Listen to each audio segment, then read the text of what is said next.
So we finally find the house of our dreams and we're ready to write an offer.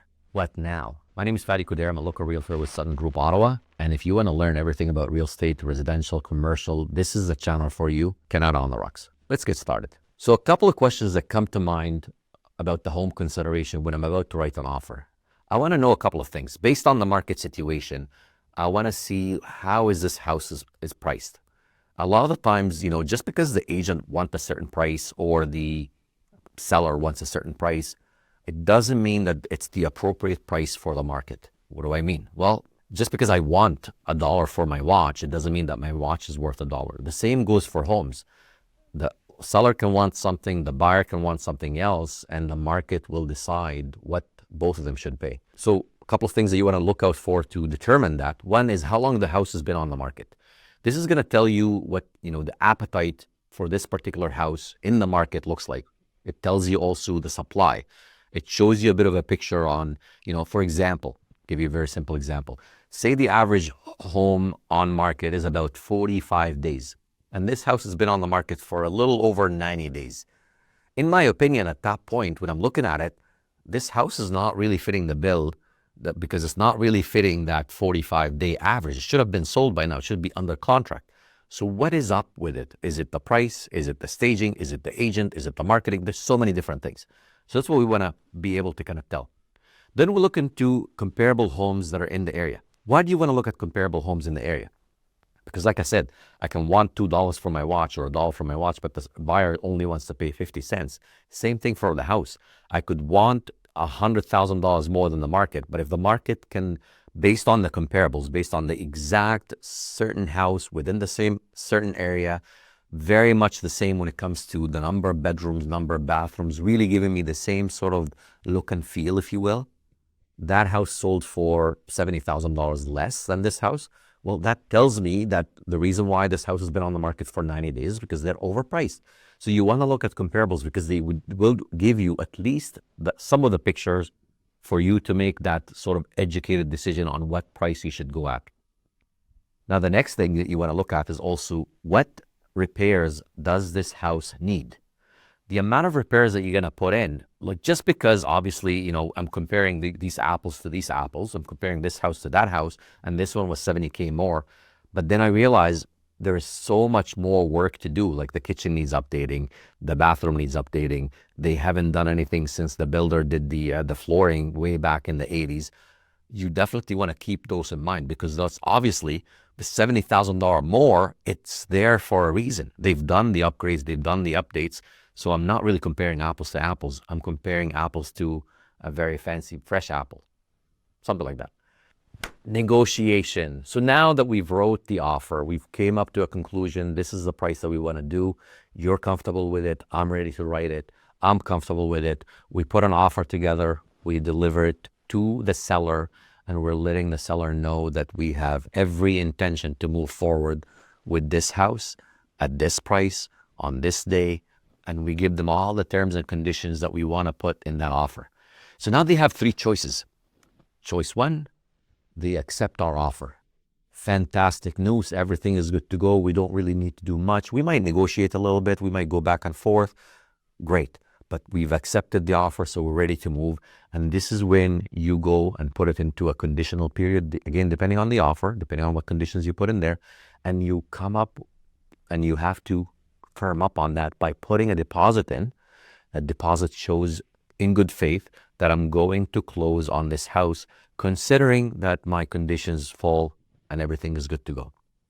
The next scenario is that they reject that offer. Well, that's too bad, so sad. No problem. We have a couple of options at that point. We can go back and maybe adjust the offer and come back, or we can just, move forward to the next house. We don't even have to worry about it anymore. So that's really up to you. And you always want to come in, when you come in with a negotiation, when you come in with a strategy on the pricing, you always have to have a price where you have to walk away from. This is where the absolute max I would pay for this house is this lump sum of money and not a penny more. And you have to have that strategy in place, and you have to have that sort of dissociation and being able to kind of detach yourself from that outcome and walk away. The last thing you want to do is overspend on a house. We'll talk about that in a different time.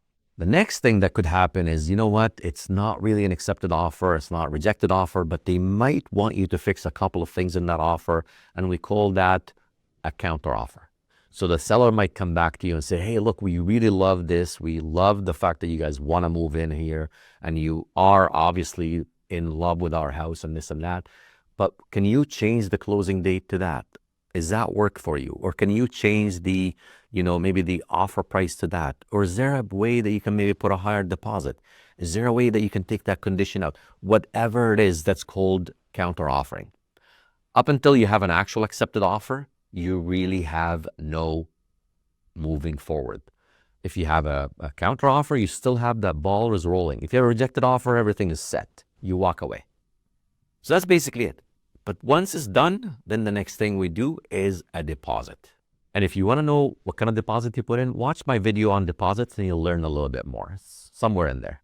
So the last thing I want to talk about when it comes to offer is the offer situation. The seller is only going to accept an offer that's just as good as they want it to be. It might not have everything that they want, but at least it has the non-negotiables for them. So you have to kind of be malleable a little bit. You have to be a little bit flexible. But in the same token, you have to respect your non-negotiables. Just because the seller wants something and you're not willing to give it, it doesn't mean that the deal is going to happen. Also, it doesn't mean that you have to compromise. There's plenty of fish in the sea. And out of all my years in doing this, I've realized one thing. Nobody ends up in a house unless they love it. So if that's the one, and you as much as you love it, don't be heartbroken, because at the end of the day, the next one is going to be the one after might be the one. You never know. At the end of the day, be 100% comfortable and ready to walk away if it doesn't serve you the way that you want it to serve you. With that being said, let's make this work for you and let's put an offer that fits your situation. So when I'm writing offers, I always get a bunch of questions that are very, very important to my buyers. And I always want to make sure that at least we have those answered for you. So you at least know about them now. So when the time comes for you to put an offer, you understand them. So one of those questions is, once I put an offer in, can I cancel that offer? And when can I cancel that offer, if that's even doable? I can answer you with that. If that offer has not been accepted and the offer is still in the negotiation stage, at some point, as long as you put the offer out there, if that offer has some sort of an irrevocable time, as long as that irrevocable time is valid, that offer still stands and you cannot cancel it, because the other party, the seller, has the option to accept it as it is, reject it, or counter it. If they reject it, you're off the hook. If they counter it, technically you're off the hook. You don't have to accept that counter. You can just walk away. But if they accept it, you're on the hook. So whenever you write an offer, you have to be very 100% certain that this is the worst case scenario. They're going to accept the offer and I'm good with it the way it is. The short answer is, you can cancel it, but there is obviously ways around it. You cannot cancel it if it's already out there for them to accept it. You can cancel it, for example, if the deal didn't go through. You can cancel it if for example, your conditions are not met, but that's a different story. Another question that we get quite often is, who writes the offer? Well, that's my job. That's really where you and I sit down and talk about what you want to have in the offer. What price you want to talk about, what date you want to close. All of those different parameters that make sense for you, that make up that deal, we put them together. So, and I write it for you. And my job is to make sure that not only that I write it for you, but I also give you the areas that you need to watch out for. So for example, I'm not going to be one of those agents that are going to be like, no, just let's write an offer based on, no. We are going to protect you. Our job is to protect you with conditions, with parameters, with portions of the contract to make sure that it has your best interest at heart. And if that's not the case, we should not write the offer. Another question that we get quite often is, how long is that negotiation for? How long can it go on? Quite frankly, it's interesting. Sometimes it could go on for a couple of hours, a couple of days. Sometimes it could go on for months. It really depends on a couple of things. It depends on what's at stake, the size of the deal, and it depends also on the other party. How willing are they, or how flexible are they with the back and forth? Some clients love to do the back and forth, 4 or 5 times back and forth. Offer negotiation could take about, maybe 2 or 3 days. And it depends on their revocable time too. And some For example, for bigger deals for commercial, it could take months. Sometimes it could be months back and forth. We put a proposal, they come back with it. They put a proposal, we can come back with it. And it could be back and forth until it's done. So it just depends on how you're negotiating, and it varies based on what's at stake and the property and all of that. So now that that's it. We've talked about the offer. We've talked about what we want to do. We've talked about who writes the offer. Well, it is my job at the end of the day to write the offer.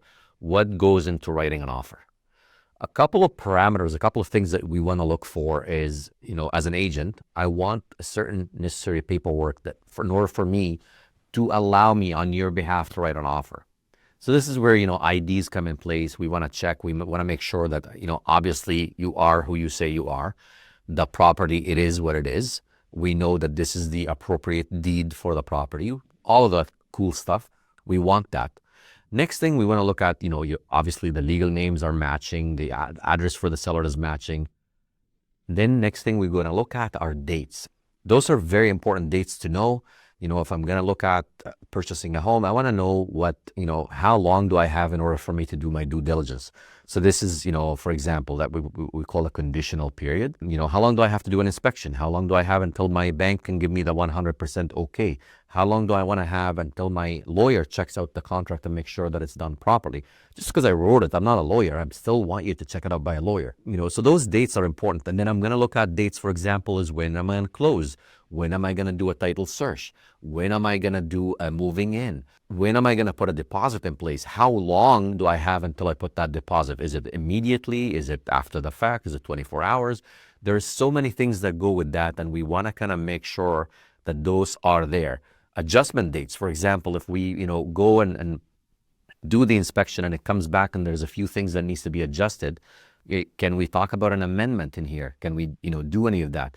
Possession date. This is when everything is done, the deal is done, it went to the lawyer. I want to kind of get that. We want to include all of those in our offer.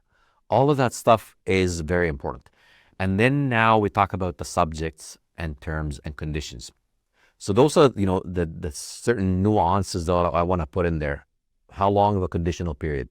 What conditions do I want to put in there? Is it going to be only finance? Is it going to be finance and inspection? Am I going to do finance, inspection, and lawyers? I'm going to finance, inspection, and maybe possibly insurance. So many different things, and those are basically the terms and conditions. And those are what's going to make or break that deal for you. It's really that schedule A, I guess, that goes into writing the offer is really what the bulk of the offer is going to have in terms of conditions. The dates are just kind of spread all around the offer, kind of that. The last thing, a couple of last things that we want to look at is the price. What are we offering? How much are we paying for this? What kind of deposit do I want to put in there as well too? Those are things that definitely, the seller wants to see. And I want to kind of make them in black and white as possible.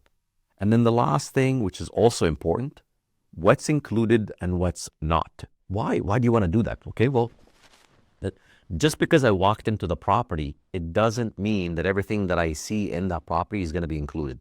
A big one that always comes to mind are light fixtures. A lot of the times you walk around and you see certain light fixtures and you're like, wow, the kitchen looks amazing. I love that chandelier. I love this. And then you end up at closing and it's no longer there. This is where inclusions and exclusions can come into place to make sure that if you see something and you like it and you want it included, that's when you write it as an inclusion. If you see something and you don't really care for it, then whatever, you can take it out of the contract. For example, I've done contracts where, there's a pool and the pool is it's one of those, not in ground, sort of above ground pool, and it's really on its last legs, it's rusty.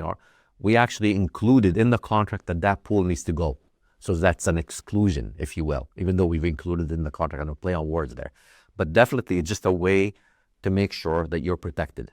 If we left that pool in place, then what's going to happen is the buyer now has to pay for someone to remove it. So inclusions or exclusions are something that will make and break the deal, and it's going to avoid surprises for you guys later on. So for example, I walk in on the closing and all of a sudden that chandelier that I loved at the showing is no longer there. I'm going to be mad at my realtor. So that's my job, is to make sure that all of that stuff is either included or excluded, and we talk about it. And if I'm missing it, I'm going to sit there and be like, hey, we missed this. What do you think? Do we want to add it? Do we want to take it? We want to make sure that your contract that's put in place, that offer that's put in place, which later on becomes contract, it's protecting you and it's giving you the perfect home. For more stuff like this, if you want to learn everything about real estate in Ottawa, this is a channel, Canada on the Rocks. My name is Fadi Coder with Sutton Group Ottawa. Thanks again.